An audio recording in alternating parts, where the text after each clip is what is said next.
Hi there, I'm nicodehaan, and welcome to Living a Primal Lifestyle, where we explore a return to a more balanced and natural wild world.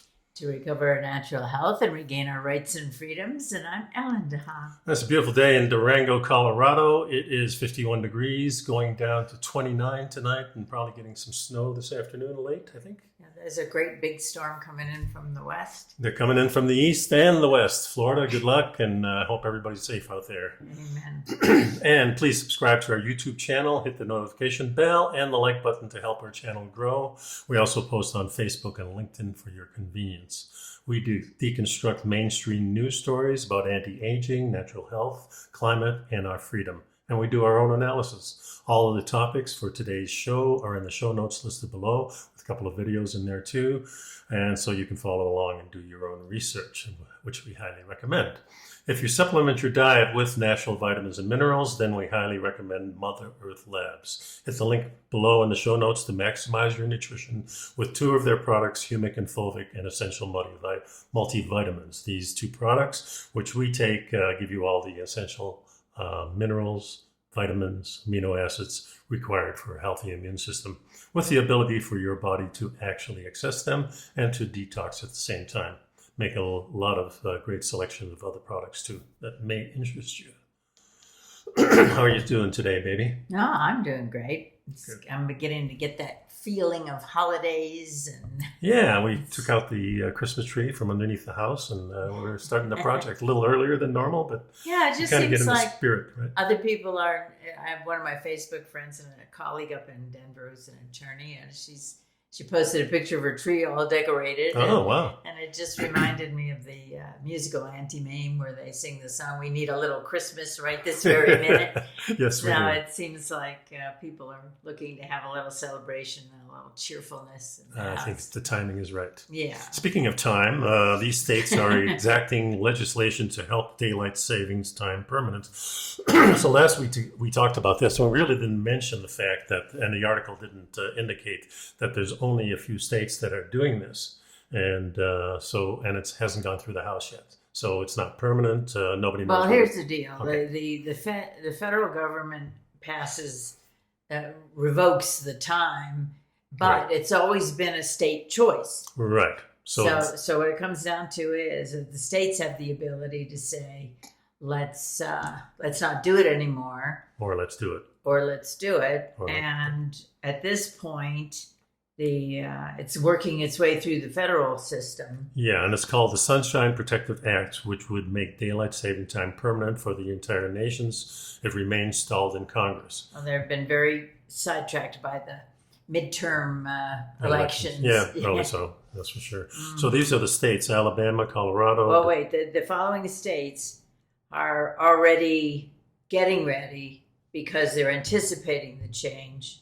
So those states are Alabama, Colorado, Delaware, Florida, Georgia, Idaho, Kentucky, Louisiana, Maine, Minnesota, Mississippi, Montana, Ohio, Oregon, South Carolina, Tennessee, Utah, Washington, and Wyoming. So the other states haven't weighed in yet. Right. And a lot of them are saying that as soon as the federal government passes that bill, their bill will go into effect. Yeah. So we'll see what happens with that. Yeah. I think it's going to be a lot more confusing if only like 21 states do this and the rest of them don't. Well, I suspect, we're talking about a lot of time. Yeah. It's not until November of 2023. Yeah, if this goes through, then April, when we go forward in time, or March, when we go forward in time, that would mean that would be the last time we change the clocks, which all health indications give us the fact that it's not good for your health. Going backwards and back and forwards. forth. Just makes sense. And I'm usually a little groggy a couple of days afterwards, and then my body adjusts, but it's a pain. It's annoying. It's annoying. Yeah. So let's go to the next article, which is YouTube announces a new partnership with the World Health Organization. Also known as the WHO. So the WHO is now taking control of the content that is promoted on YouTube through a partnership with Google, of course, who owns YouTube. The aim of the partnership is to address the spread of misinformation and disinformation. And that's a quote. That is a quote. So, As have been proved throughout, and this is what the WHO is saying, as has been proved throughout the COVID era, the propaganda machine of governments. Oh no, this is by the author actually, yeah. right? Okay. So maybe I should read first. Why don't you read first what WHO is saying? WHO and the partners recognize. Yeah, WHO and partners recognize that misinformation online has the potential to travel further, faster, and sometimes deeper than the truth on some social media platforms. Falsehoods are 70% more likely to get shared than accurate news. To counter this, WHO has taken a number of actions with tech companies to remain one step ahead. That's a quote directly from the WHO website. Yeah. And let me just also add that the next one, WHO and the partners recognize that facts.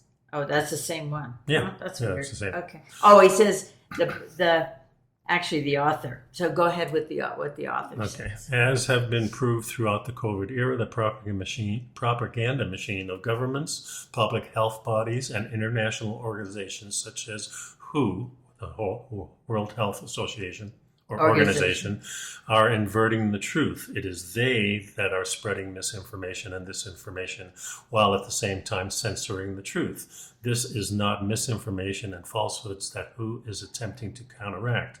Rather, WHO and its partners are attempting to suppress the truth while prompting a false narrative. A more truthful statement would read as WHO and partners recognize that facts and truthfulness online have the potential to travel further, faster, and sometimes deeper than the official narrative. On some social media platforms, truth is 70% more likely to get shared than our narrative. To counter this, WHO has taken a number of actions with tech companies to remain one step ahead.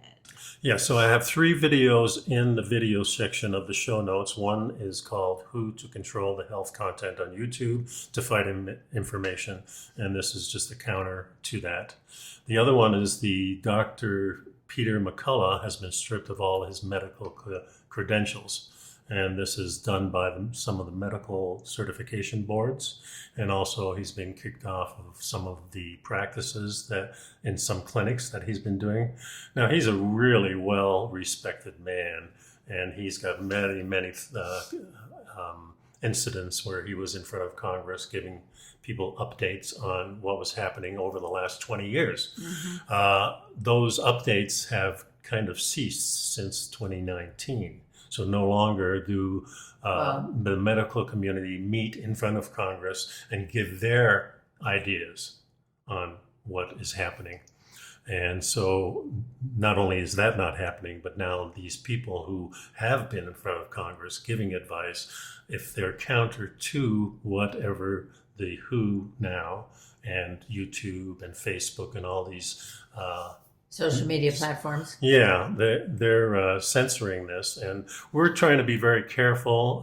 We're only using content in the mainstream media, and we're just kind of relaying it to you. You have to make up your own mind.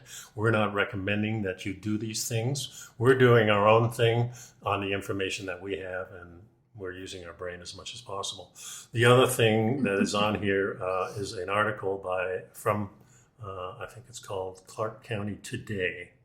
And it's Dr. McCullough, and the official COVID narrative has crumbled. And it's an article with a video in there about what McCullough has to say about this whole thing. So I think you should, take some time and read those things and listen, watch the videos. Yeah.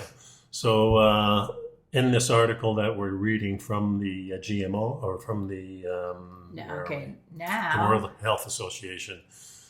The end of it says, in an attempt to limit misinformation, YouTube announced it will certify medical professionals as reliable and authoritative sources of information. So now YouTube is taking another step in this. So anybody who's doing any videos that is a medical professional has to now be certified by YouTube, in a sense, which to me is... I don't know where... It's a mystery to me how these different... media companies and platforms have become experts and arbiters of what's real and what isn't, and what should be on the air and what shouldn't be. And I guess that's why the collaboration between the WHO, which also is disturbing to me. It's I don't think they have. We'll keep you know, an eye on. well, it's just the one thing we have in the United States is the freedom of speech, Right. and the freedom of health care that we used to have. What we used to have, yeah. And so, well, make up your own mind, but I think this is a disturbing trend. YouTube has been censoring medical information that contradicts the narrative of local health authorities and the WHO, even when the information provided by the WHO turns out to be false. Right. So a lot of things that we have discussed and were censored from our YouTube channel, Living a Primal Lifestyle, have proven out to Well, be... they were right off of YouTube and right out of mainstream media. And also, you know, one of the things is we didn't think that the vaccinations were preventing anything, which turns out now the Pfizer documents and everything, and everybody says, well, yeah, we never actually tested for these things. So even though it turns out to be true, it's still against the community standards to talk about it any further than we're going to talk about it now. So that's all we have to say. We don't want to be restricted any more than we have. So let's go on to the next wonderful thing on our show today. This one, you know, words matter. And so now GMO is out and bioengineered is in as the new U.S. food labeling rules take effect. Yeah, so say goodbye to GMOs. The new term for foods created with boosts from science is bioengineered. And I like that term, boost from science. Remember what they're doing with GMO. They're putting insecticides in there so farmers can just, instead of individually spray things like we do in our garden. Well, instead of damaging the crops when they're spraying for weeds or having to spot spray for weeds, they've engineered these crops so that they can spray everything without worrying about it because it won't affect the crops. It won't affect the crop as far as it's still going to keep growing. Yeah, but isn't and the other thing, incorporated into the crop? It's incorporated into the crop. Yeah, it comes from a seed, so it's inside the seed. It does two things. It prevents the Roundup or product that they're using from wilting the crop. Killing the crop. The other thing is the bugs won't eat it. No. The bugs are But smart the people enough. will. But the people will, exactly. So consumers will see these labels on some foods that say bioengineered or derived from bioengineering as a new federal standard takes hold and replaces the former patchwork of state-level requirements. Well, in 2016, Congress passed a law to establish a national benchmark for the labeling of genetically modified food in an attempt to give people more information about what they eat and standardize labels across the country. But so the U.S. Department of Agriculture says the National Bioengineered Food Disclosure Standard increases the transparency of our nation's food system, establishing guidelines for regulated entities on when and how to disclose bioengineered ingredients. This ensures clear information and labeling consistency for consumers about the ingredients in their foods. And that's a quote. That's a quote. Let's quote, okay? Yeah, okay. Let our listeners know we're not saying these things. That's right. But the critics do say that the rules derived by the U.S. Department of Agriculture will actually confuse consumers further to make it harder to know what's in any given product. I think they're right in the sense that if they're saying bioengineered, that sounds a little better than genetically modified. Well, they think it does. Yeah. And I'm just not. Yeah, genetically modified, you hear that word genetic, it starts to worry you a little. Well, I think some things that are genetically modified, like the tulips that we're talking about the words here. Yeah, I understand. So the word genetic is something they're trying to avoid. Yeah. So they're calling it bioengineered. Well, my own thought on this, and this is the same thing as you go to a product and all of a sudden it's new and improved. You know, and this is, and yeah, the package was. It's more colorful, maybe. Certainly, the packages are important to these people, the manufacturers. The consumer, right? Mm-hmm. But also, anything that's advertised, if you look at it, it's more processed or highly processed food. You don't see ribeyes. You know, it might be in a newspaper. You never see it on national TV. You never see meat being advertised. You never see good food advertised. There have been times when the national, what do you call it? The meat growers? Yeah, or the National Dairy Association has been advertising, or other things like that. But right now, it says. Well, I just think that things that are advertised is always kind of false. You're always saying this product is better than anything else, and it's not false. It's just an attempt to persuade you because your product is not a whole lot different than any other product of the same type. So usually not. The idea is to persuade the consumer that there's something special about your product. Right. That's different from anything else. And make you buy their product. So some commonly bioengineered foods include corn, canola, soybeans, and sugar beets.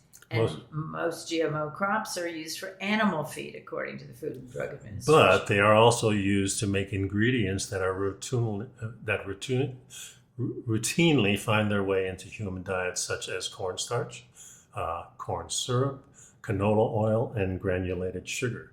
So anything that's in a manufactured food of any kind or added to usually contains some of these things, like the corn syrup or the if you look canola at the oil. Ingredients on many, I don't know what percentage of foods have corn syrup in them, but a heck of a lot.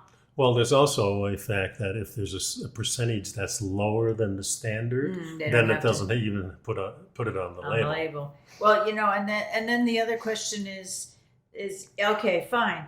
If it's being fed, if these GMO products are being fed to the animals, and then we're eating the animals. Then we eat the animals. So we get. Yeah. And we always say, when you're buying sourcing. Meats and things like that, make sure you know what the animals are eating. And usually animals are smart enough to find their own food if they're left alone in a large enough area. And they're going to eat the best if they're stuff free there is. range, if they're able to graze, if they're able to eat their natural foods. So the new standard applies to genetically modified foods as well as food with genetically modified ingredients that are detectable by certain standards. And that's what you were talking about. Right. If it's below a certain level. The Center of Food Safety, one advocacy group opposed to the new standards, says it makes it easier for companies to conceal what's in their products and leaves the customers in the dark. Yeah, all right. So the National Academy of Sciences and the World Health Organization say, well, there's no evidence that genetically modified crops are harmful to human health, but advocates say that people still deserve to know what they're eating. At least let us make a choice. If we're okay with it, fine, eat it, Well, they're also doing their own testing, these companies, and releasing their own skewed tests as far as I'm concerned. So there's very little in the United States. There's very little independent testing going on with these products. Well, but it's interesting because the executive director of Center for Food Safety said, quote, "These regulations are not about informing the public, but designed to allow corporations to hide their use of genetically engineered ingredients from their customers," close quote. Yeah, the new standard doesn't allow producers to use the more commonly labeled terms like GMO anymore. There's a lawsuit. There's a lawsuit that's challenging this whole thing. Yeah. And it will leave many foods that are highly refined or contain levels of bioengineered ingredients that aren't detectable, such as sodas. Remember, sodas have all these sugars and cornstarch and things. And sodium benzoate, preservatives, and so on. But they're saying that because of the way it's defined, it leaves out these types of foods. Yeah. And so the group estimates that the majority of genetically modified food is processed items with genetically modified ingredients. Yeah, the USDA declined to comment for the story, citing the pending lawsuit. But a spokesman for the agency told the Post, who is writing this article, that the new rules are meant to balance the desire to keep consumers better informed with the interest of minimizing costs for the producers. For the producers. Yes. Mm-hmm. Yeah. And despite criticism, groups such as the American Soybean Association, the National Corn Growers Associations praised the new standard when it was announced in 2018, saying it would create more transparency in the food industry. Oh, we'll see. Okay, make up your own mind, folks, whether you're going to eat this stuff or not. We recommend you do not do that. Here's another article.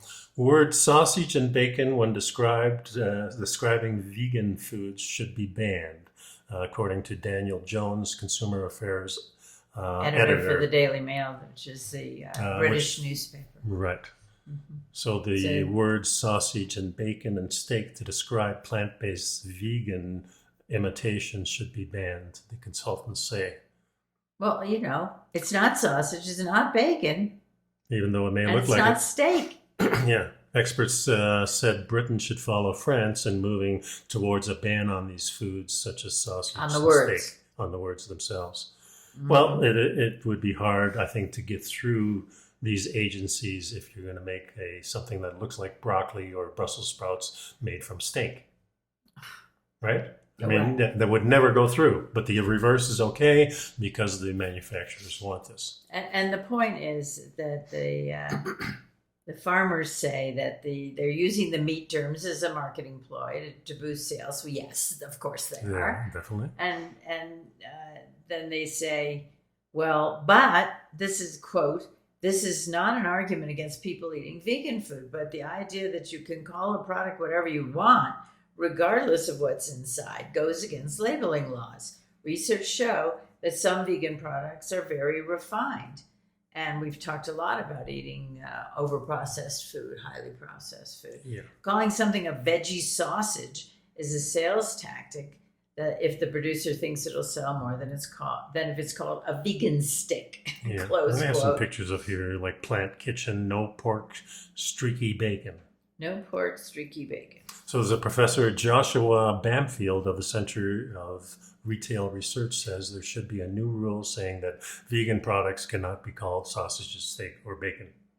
Yeah, we should be eating more than twice as much veg as we do. But if you call vegan, I guess that means. No, vegetables. Yeah, right. If you call a product vegan, people link the food to people who demonstrate and throw paint and behave badly. It's better to call it plant-based. I think we're quibbling over terminology here, and of course, the goal is to trick your consumers into thinking they're getting something they're not. Yeah, farmers have long called for clear, unambiguous labeling to help shoppers understand where these products come from and make informed decisions on the food they buy. And they continue by saying, quote, we would like to see labeling legislation revised to further protect traditional meat terms. All food products have specific ingredients and their own nutritional properties. That's why using the same term for products in different food categories should be avoided. Yes, so a spokesman for the Vegan Society says, as consumers are increasingly moving away from eating animals, and are we doing that? Or is the advertising doing that? The demand for vegan products is growing. There's no denying that those in the animal farming and meat industries are feeling threatened by this and desperately trying to restrict the marketing of these products. I don't think they're trying to. That was a quote from the Vegan Society. Yeah, and I don't think they're doing that at all. I think they're just saying, hey, don't call a steak made from vegetables. Yeah, don't call something. Everyone knows what a steak is. Everyone knows what a burger is. Everyone knows what a sausage is. Everyone knows what bacon is. So let's not confuse them. It's already a defined food group. And so come up with some. You want some new words? Come up with some new terminology. Yeah, don't try and co-opt the terms that already are in existence and are well defined and well known. I agree.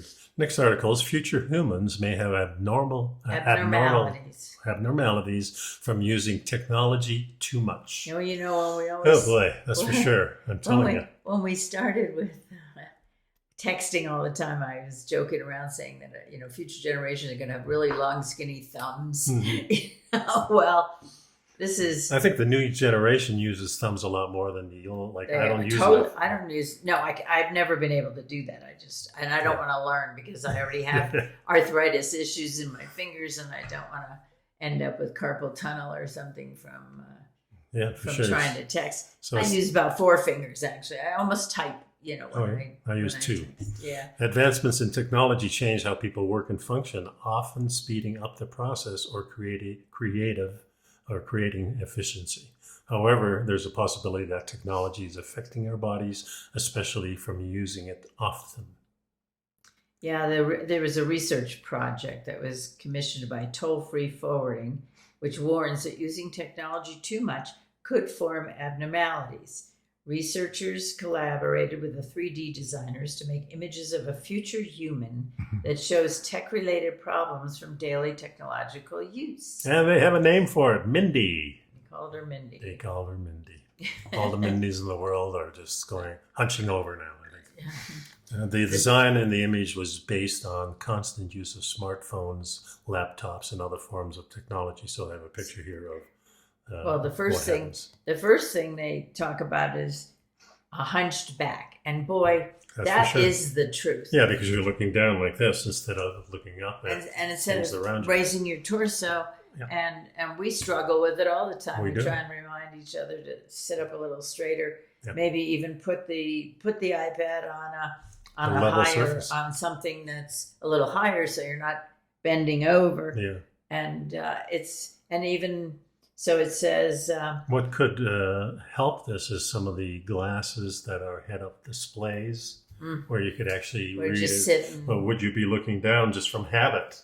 Well, you have to be mindful about the way you're sitting, about your posture. You get a special chair with a strap around your head to keep your head back, and then you can see it. Looks like some science fiction movie from 1971. Exactly. Yeah. Okay, so it says this would be from overuse of modern tech objects affecting the way people sit and stand. They believe that constantly looking down at a smartphone or looking up at a computer screen could strain parts of the body, leading to the arched back and misalignment in the spine. It's interesting to me. I mean, you have your phone in your hand. I don't sit with my phone like this.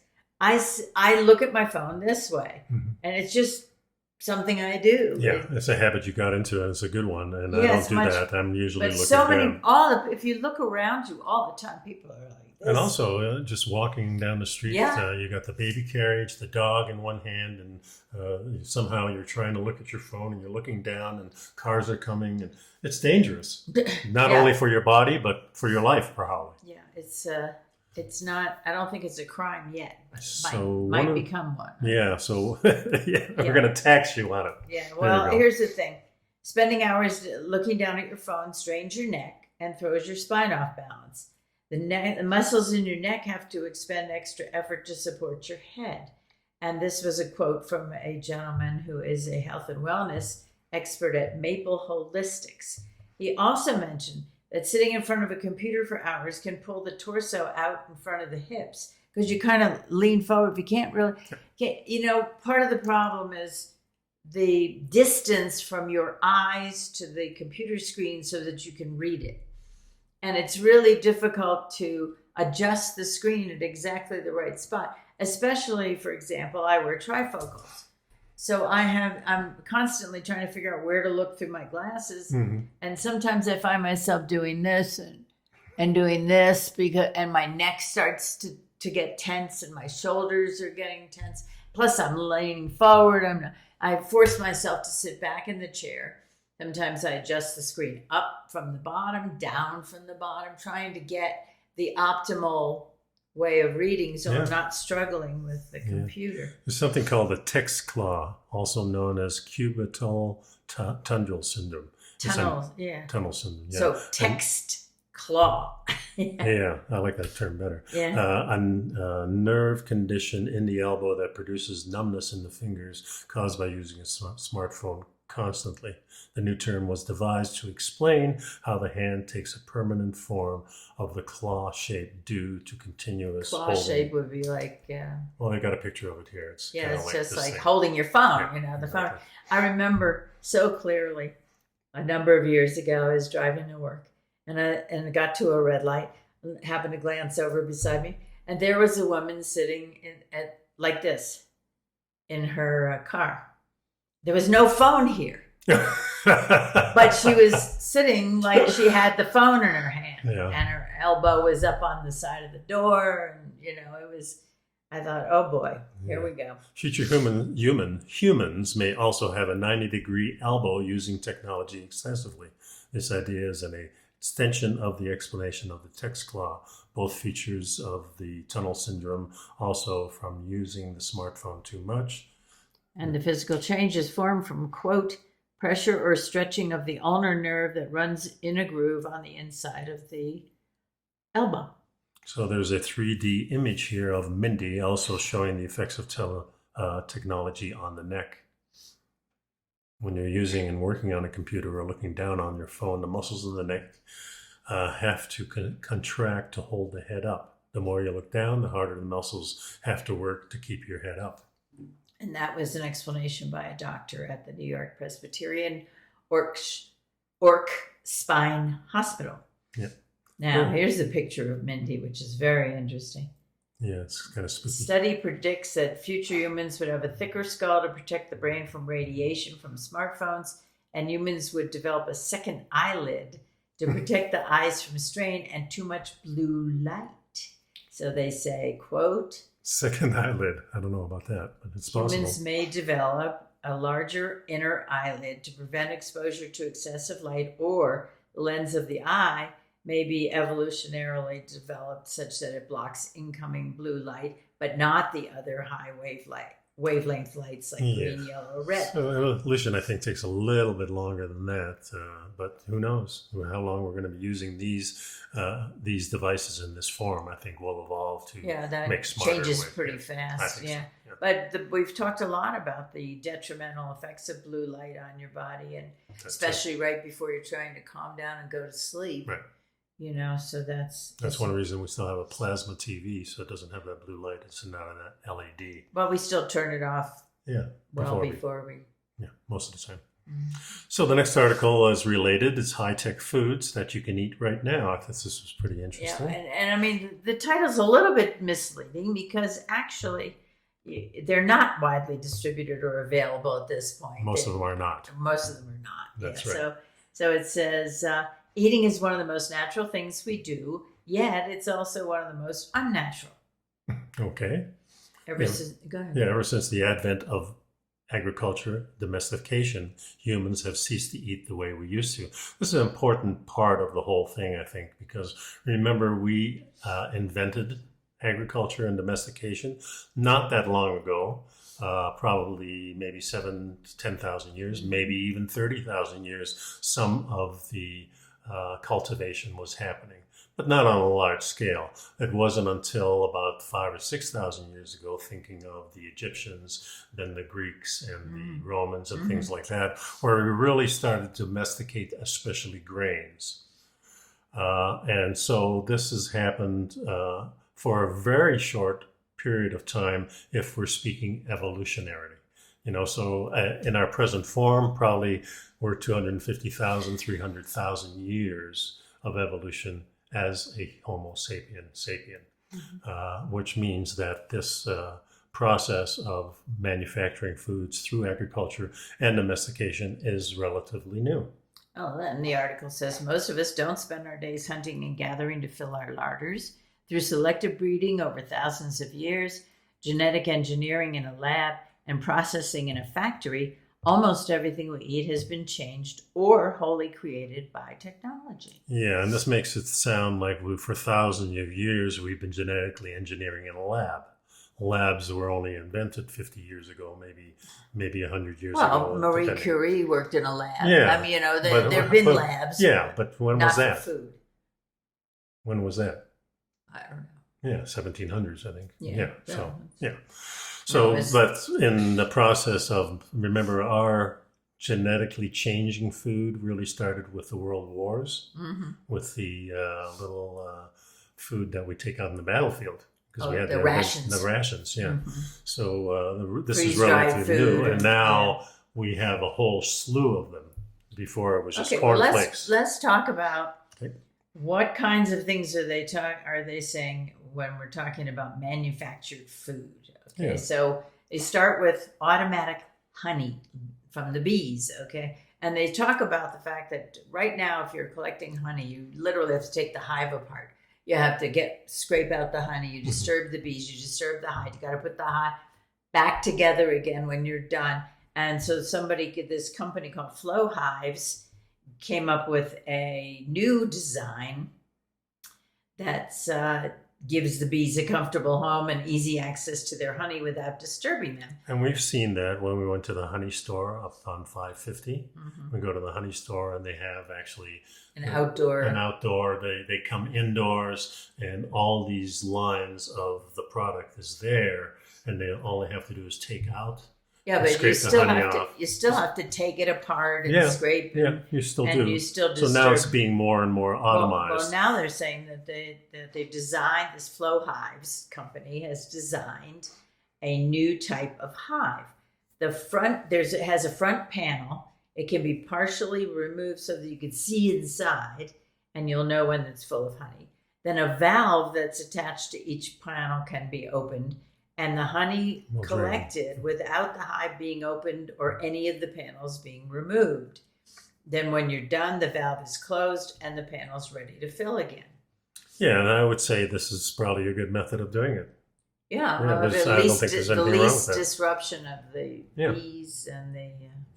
So the next is lab-grown meat. So meat makes up a significant portion of our diets, hopefully. But a growing number of people are leaving the meat behind. According to Forbes, the number of people who identify as vegan has swelled from 1% to 6%. That's quite a swell. It's a swell, but it's not from 1% to 6%. Not really. Not that big of a deal. Yeah. No, so, but they're trying to get these numbers up naturally. Well, this is the advertising that we're talking about. Yeah, right? yeah. And so now we're talking about, instead of fake meat that isn't meat at all, they're growing meat from living tissue samples. And we talked about this a little bit last week. And he said the numbers are not driven in large part by distaste for meat, but a discomfort in the way it's acquired. Right. So I think there's less and less education. If you were born on a farm, then you kind of get education how the animals are treated, and then when it comes time to slaughter, how these things are slaughtered.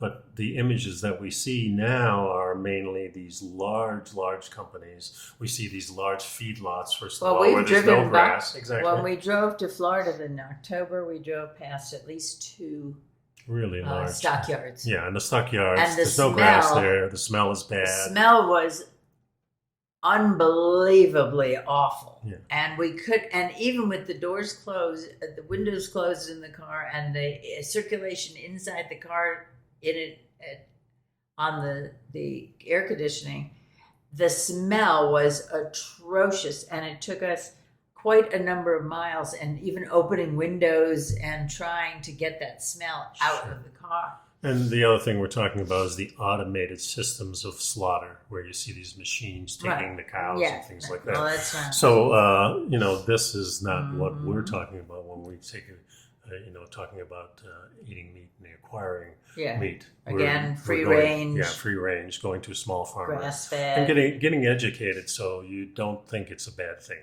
Okay, so now here's an interesting... The lab grown, where they're growing from living tissue samples, there was a company called Eat Just it's out of California, and they partnered with a food delivery service in Singapore to distribute lab grown chicken under the company's Good Meat line. And it's available in select stalls and restaurants across Singapore. Now, it's not available anywhere outside of Singapore. And in the meantime, this company also produces a product called Just Egg. Well, excuse me, but that is extremely...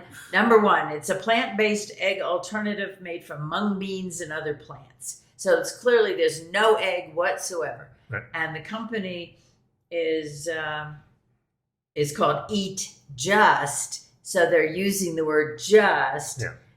But it's very misleading because it sounds like the only thing in here is egg. Yeah, just egg. Just egg. Yeah.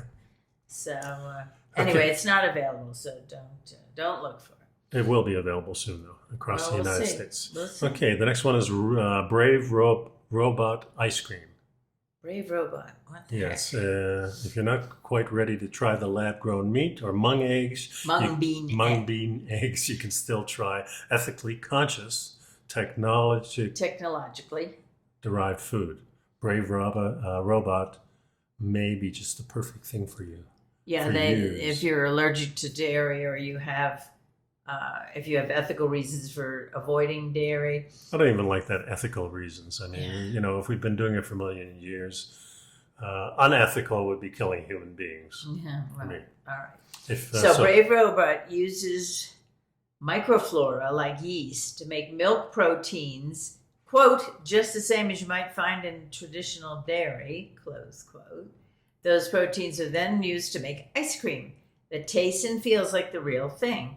The process doesn't use cows or any other milk-bearing animal, so there's a lower environmental impact and avoids animal ethics concerns, and it doesn't have any lactose, so it's safe for people who are lactose intolerant or who maintain a plant-based lifestyle. It's available in grocery stores, and it comes in flavors like chocolate chip cookie dough, raspberry white truffle, and blueberry pie. I won't be trying. No. Here's one. Vaporized alcohol. Yeah, this one was a little bit disturbing, though. Yeah. You walk into a bar and you stay there for about an hour. And well, how do you get it? It's vaporized. There's a new bar in 2019 that opened in London called Alcoholic Architecture.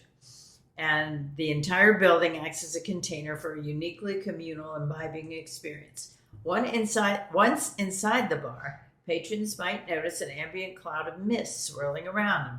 Mist is alcohol, and you're ingesting it simply by hanging out. One of the bar's proprietors said an hour inside the bar is the equivalent of ingesting a strong drink.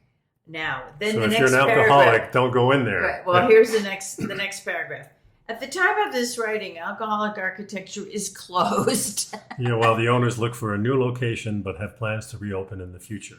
Yeah. In the meantime, other companies like Vape Shots are picking up the slack with balloon-filled alcohol vapors. Filled with, yeah. Yeah. And then there's apparently a publication called The Drinks Business that says these alcohol vapor shots are marketed as a safer way to imbibe, but that might not be the case. The effects of inhaling alcohol aren't well understood, and because alcohol is introduced immediately to the bloodstream, could result in too much consumption too quickly. So the article says, maybe it's best to stick with an old-fashioned cocktail. That's a kind of, I don't know about that one. Yeah. So 3D printed food. So here we go. Think Star Trek, right? Computer, Earl Grey, hot. Yeah, exactly. Yeah. So the rise of 3D printing has led to innovations in just about every industry, and that includes food. Desserts like chocolate are among the easiest things to print, thanks to the ease of melting and re-solidifying. So that's a little bit different than kind of growing it in a lab, isn't it? You're but making I don't know how you do it. It's kind of interesting. Well, it's like an inkjet. Okay. Yeah, so you put the product in the printer. You gotta have the ingredients. You gotta have the ingredients. How fresh is it? So yeah. Did you clean? Then you got to clean the 3D printer. Yeah.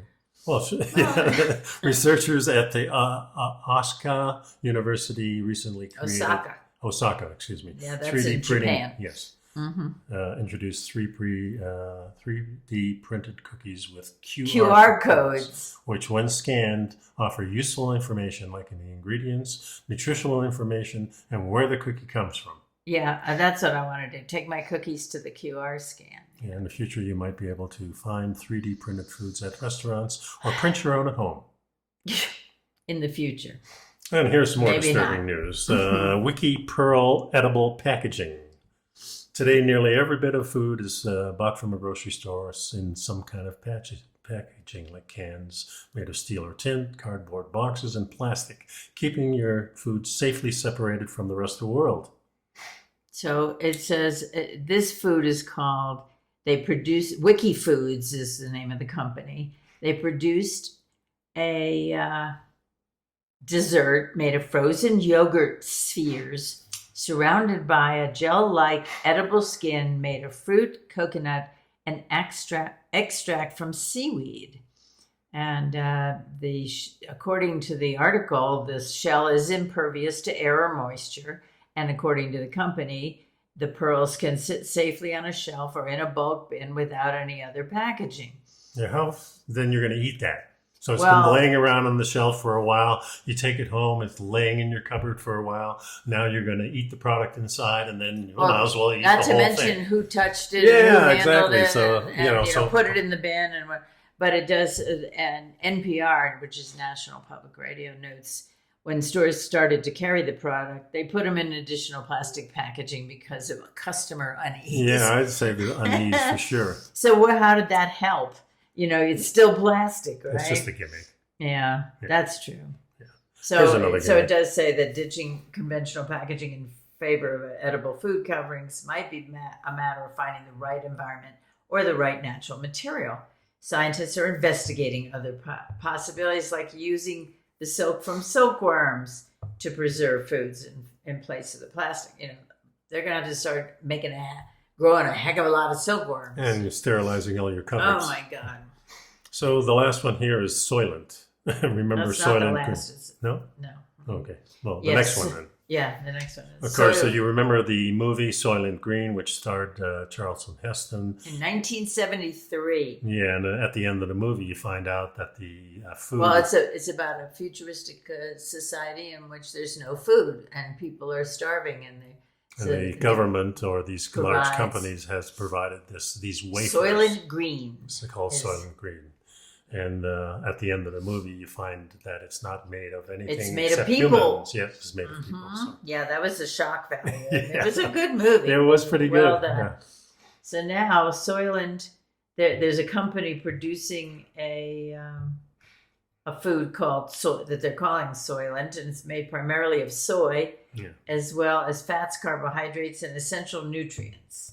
Now, my first question is the soy bioengineered? Well, it always is. That's right. In this United States, country, for sure. yeah. Mm-hmm.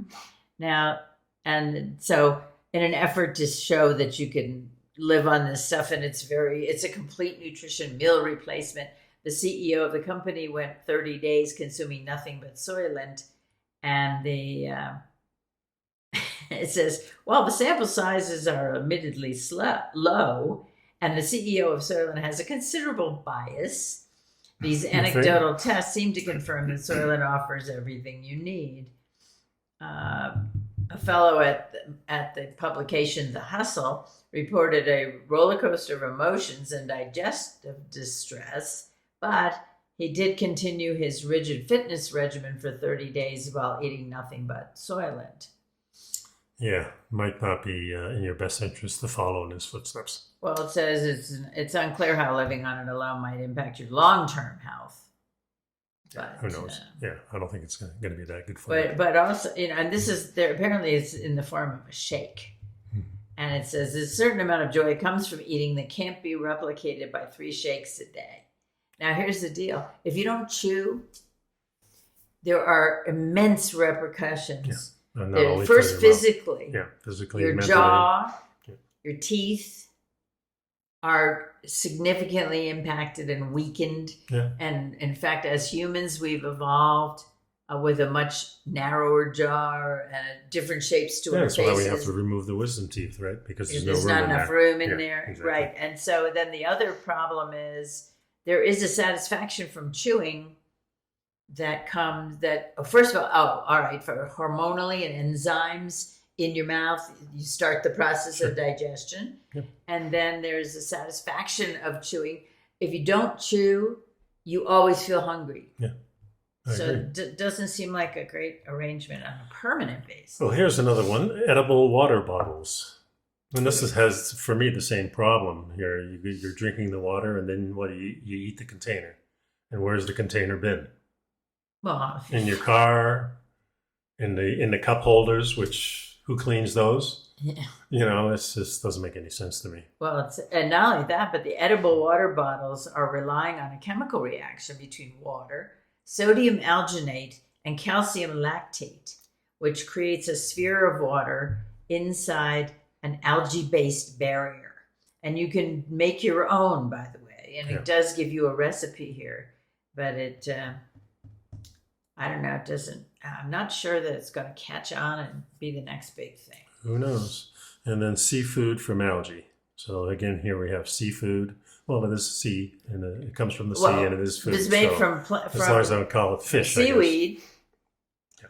But now they're calling it shrimp, a plant-based shrimp. There you go. Breaded, unbreaded, and Cajun, crafted from seaweed and good old mung beans again. Those mung beans, I guess people haven't been eating enough of them. We got to come up with we need to ways. sell some more mung beans. That's right. As explained by Green Matters, scientists have used a combination of microalgae, soy, and pea protein to make fake shrimp. Well, if it's fake shrimp, it's not shrimp. I'm thinking. And with a convincing taste and texture. And now they're trying to develop plant-based scallops and crab meat. Again, all right. And they use it from microalgae and soy and pea protein. That's what I said, yeah. So jellyfish chips are on the menu here. Yeah. So I don't know how many people are eating jellyfish. Well, since the biggest problem is they have a rubbery texture. And, aside from the fact that tentacles contain a toxic poison. Right. So it's a common food in Asian cultures, but hasn't broken into Western.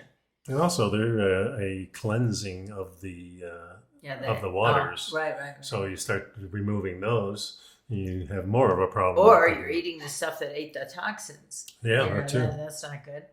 Let's see. So these jellyfish are picked. Yeah. I think they mean pickled. It might be. In a mix of salt and potassium alum for weeks. In other words, they're dried out and it makes them crispy and crunchy. Oh, and a team of scientists in Denmark developed a method that uses ethanol to make them crispy. I don't even know what to say about that. Yeah, let's go on. The next thing is the last one, finally, is bug protein. The unfortunate reality is the way we produce protein today isn't likely sustainable for the long term. I think it is sustainable if we stop growing all these wheat fields and let the animals back into all right. Let's skip over that part and just talk about scientists studying cricket conservation in Madagascar have taken an unusual conservation strategy. In order to save the crickets, they're farming them for people to eat. Mm-hmm. That's because habitat loss caused by cattle farming was threatening the forests where the crickets live. Maintaining their habitat meant finding an alternative food source. Using their methods, they can produce 31,000 pounds of powdered cricket, which is enough for roughly 551,000 meals every year. Well, people have been eating crickets and bugs for centuries, and so Bug that's protein. Not a bad thing. Is how you produce it and things like that. And certainly, if you're around animals, there's plenty of insects around. So the animals themselves attract insects. We don't have to start farming insects. I don't think. Well, just listen outside in the summertime. You want to know how many crickets there are. But I think the point here is that they're making the crickets and other insects into a flour or a meal type product. Yeah. And I think that's a whole different story than popping a few crickets on top of your salad. I think from a psychological perspective of what you put in your mouth, right? Yeah, the next article is Science Debunks a Misleading Myth About the Paleo Diet. Of course, we have started on the paleo diet when we started, and our impression of the paleo diet was eating really good sustained meat and adding some really good vegetables that aren't GMO, and if you wanted to add a little bread, very small amount of carbs. And if you wanted to add bread and things like that, maybe you pick the best type of bread, which we feel is a sourdough bread. Derived from San Francisco. Yeah, well, the article is interesting to me because it talks about people say paleo diet or keto diet or carnivore diet, and they say that our ancestors, all they ate was meat. They didn't eat anything else. And we've talked about this on a number of occasions about they ate what was seasonally available. Right. So if there was honey available in the summertime, they ate the honey. If there's berries in the spring, or in the summer, they ate the berries. Right. If whatever it was that raw onions, wild onions, anything that was seasonal, fruit on the tree apples in the fall and peaches in the whatever there was, they were opportunistic eaters. Sure. And one of the examples they give is the Hazda that live in the desert now in Africa. Of course, they've only lived there since the industrialization. Yeah, forced them out of their native national lands. Exactly. The other thing is, like you said, we ate seasonally, and I think the majority of our diet was probably not plant-based, but based from animals. Yeah. And as the animals left, or there were less of them, or they or migrated. It was dead of winter and you couldn't find them. Well, we had many different ways of preserving the meats. We've discussed that on previous shows. Mm-hmm. And we also augmented our meat with different spices and different fruits and things like that were available seasonally. But it wasn't. And geographically. Of course. That was, What's the in your article area? Points that too. Yeah. Whatever's if you're living in the Arctic, chances are high you'll be eating meat or fish or some and kind of that's what it says animal here. protein. On top of that, the availability of data is heavily skewed towards very northern cultures, such as the Arctic cultures, since the warm weather cultures are the ones that are more farmers. But that were pushed out by the farmers. Yeah, but we really, if we look at the United States and the native people here, they weren't eating any grains except when the corn was pushed north from Central America, and that was used by cultures that were running out of animals at that time too. So we have to understand that eating from your local area, from farmers that are making good products. I don't care if you're not eating meat, but find the best food you can. Don't find manufactured food. Don't find highly industrialized and this food. This is what he says at the very end of the article. I think the one thing they never have in a hunter-gatherer diet is heavily processed foods that we are now surrounded with. In processed foods, you get the combinations of sugar, salts, and fats that would never occur in nature. You take out a lot of things like fiber and protein that make you feel full, and you put in a lot of things that make your brain's reward systems light up like the flavoring. Processed foods seem to be a big driver of obesity. No doubt about it. So this actually is not really debunking the paleo diet as much as it's the myth about the paleo. The myth, yeah. Yeah, the myth was that they only ate meat. And I think today's strategy, we eat probably 90% meat, maybe 95 sometimes. Yeah, but we do eat other things, and we do just not a large quantity. And depending on how we feel and what our bodies are telling us we need. Yeah, so. And when we start eating a little too much bread, if we eat it more than once a week, I do notice a difference, and then we kind of stop for a while. Well, what happened? We were at the health food at the fresh market, the James Ranch, and they had home baked bread, and I was dreaming of raisin bread. And they had a raisin bread there. Yeah, but it was just the regular, it wasn't sourdough. Right. So I thought, well, maybe we could try it. Yeah, and you put some nice Gouda cheese on it. You put some nice butter on it, so it had the fat that we wanted. It was delicious, but boy did it sit heavy in our stomachs and horrible. Did not agree with us at all. So we gave it away. Yeah, I ended up sharing the bread with another friend. Yeah. So the last article we have here is, what is the Prolon diet, and does it really work? And this was actually for comic relief. This article, because it's another fad diet or current diet that they're trying to push. There's a company called, what is it called? Elo. Oh, Elo. Elo Health. The diet comes with 5 boxes to be consumed over 5 days, which each box is numbered. Oh my goodness! By day, so you can't make a mistake and eat the wrong thing on the wrong. It's a fasting mimicking diet created by Dr. Longo, PhD, who's the director of Longevity Institute at University of Southern California in Los Angeles. Each box contains a combination of energy bars, teas, soups, snacks, and supplements. All products are plant-based, and all the ingredients are gluten-free and non-GMO. Okay. Each box on each day targets a different area, such as fat burning and ketogenesis, cellular rejuvenation, and renewal and change, according to the company's frequently asked questions. Yeah. This diet is not a one-off process either. It's meant to be repeated once a month for 3 consecutive months. So presumably it's 5 boxes each month. You do 5 boxes in a row. And then you do that for 3 consecutive months. And unlike intermittent fasting, the time at which you consume the meals during the day has no impact on the benefits it provides for your body. Although we did cover an article last week or the week before about how what time you eat does make a big difference. Well, that's conventionally. The other thing is the other 2 days, what do you do? And I believe that they're talking about fasting in that. No, you don't fast for 25 days of a month. No, it's 5 days a week. 5 days, so you have 1 week a month. One set for 3 months in a row. Okay. That's confusing to me. All right. The cost is steep. 1 box will set you back $187. 187 for 1 box. 5 boxes is close to what? $1,000? It's $900. 5. About $600-700 times 3.